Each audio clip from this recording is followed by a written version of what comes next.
Channel subscribe ചെയ്യൂ. പുതിയ വീഡിയോകൾക്കായി ബെൽ ഐക്കണിൽ പ്രസ് ചെയ്യൂ.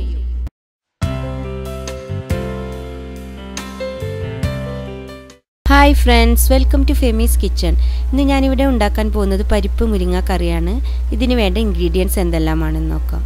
അതിനായിട്ട് ഞാനിവിടെ കുറച്ച് മുരിങ്ങയില എടുത്തിട്ടുണ്ട്. 1/2 കപ്പ് ചുവന്ന പരിപ്പ് എടുത്തിട്ടുണ്ട്. ഇനി ഇതിലേക്ക് തേങ്ങയും നല്ല ജീരകവും അരച്ചെടുത്തതാണിത്. കുറച്ച് ചുവന്നുള്ളി, വറ്റൽമുളക്, മുളക് പൊടി, മഞ്ഞൾപ്പൊടി, 4 പച്ചമുളക്, ആവശ്യത്തിന് ഉപ്പ്, ആവശ്യത്തിന് എണ്ണ. ഇനി എങ്ങനെയാണ് തയ്യാറാക്കുന്നതെന്ന് നോക്കാം. ആദ്യം തന്നെ നമുക്കൊരു പാൻ എടുത്ത് ഇതിലേക്ക് കഴുകി വെച്ച പരിപ്പിട്ട് കൊടുക്കാം.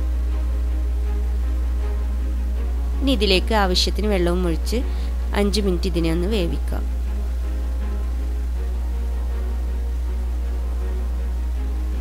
ഇപ്പോൾ പരിപ്പ് നല്ലപോലെ തിളച്ച് വന്നിട്ടുണ്ട്.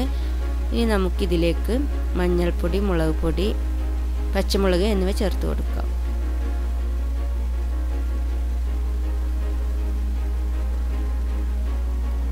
അര സ്പൂൺ മഞ്ഞൾപ്പൊടി, 1 സ്പൂൺ മുളക് പൊടി, 4 പച്ചമുളക് എന്നിവ ചേർക്കാം. എന്നിട്ട് ഇതിനെ ഒന്നുകൂടി വേവിക്കാം. ഇപ്പോൾ നമ്മുടെ പരിപ്പ് 3/4 ഭാഗത്തോളം വെന്ത് വന്നിട്ടുണ്ട്. ഈ സമയത്ത് നമുക്ക് മുരിങ്ങയില ഇട്ട് കൊടുക്കാം.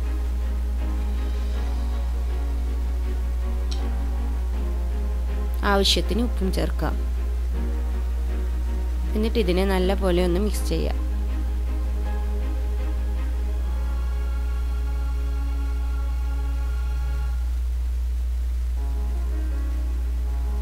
ഇനി നമുക്കിതിനെ അടച്ചു വെച്ചൊരു 5 മിനിറ്റ് വേവിക്കാം. ഇപ്പോൾ നമ്മുടെ കറി തിളച്ച് വന്നിട്ടുണ്ട്. ഇനി നമുക്കിതിലേക്ക് തേങ്ങാക്കൂട്ട് ചേർക്കാം. തേങ്ങയും നല്ല ജീരകവും അരച്ചെടുത്തതാണിത്.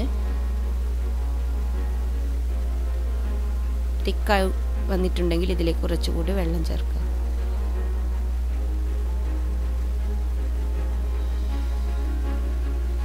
ഇപ്പോൾ നമ്മുടെ തേങ്ങ നല്ലപോലെ തിളച്ച് വന്നിട്ടുണ്ട്. ഇനി നമുക്ക് ഫ്ലെയിം ഓഫ് ചെയ്യാം. ഇനി മറ്റൊരു പാനിലേക്ക് കുറച്ച് എണ്ണ ഒഴിച്ച് കൊടുക്കാം. നമുക്കിതിലേക്ക് ചെറുതായി അരിഞ്ഞു വെച്ച ചുവന്നുള്ളി ചേർത്തൊന്ന് വഴറ്റിയെടുക്കണം.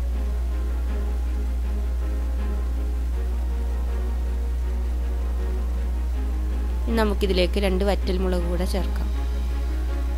എന്നിട്ട് ഇതിനെ നല്ലപോലെ വഴറ്റിയെടുക്കാം. ഇപ്പോൾ നമ്മുടെ ഉള്ളി വഴന്നു വന്നിട്ടുണ്ട്. നമുക്കിതിനെ കറിയിലേക്ക് ഒഴിച്ചു കൊടുക്കാം. അങ്ങനെ നമ്മുടെ പരിപ്പ് മുരിങ്ങാക്കറി റെഡിയായി. ഇനി നമുക്കിതിനെ സെർവ് ചെയ്യാം.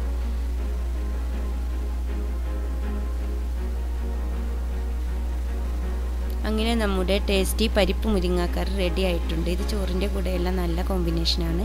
എല്ലാവരും ട്രൈ ചെയ്ത് നോക്കണം. മറ്റൊരു ഡിഷുമായി വീണ്ടും കാണാം. Thank you.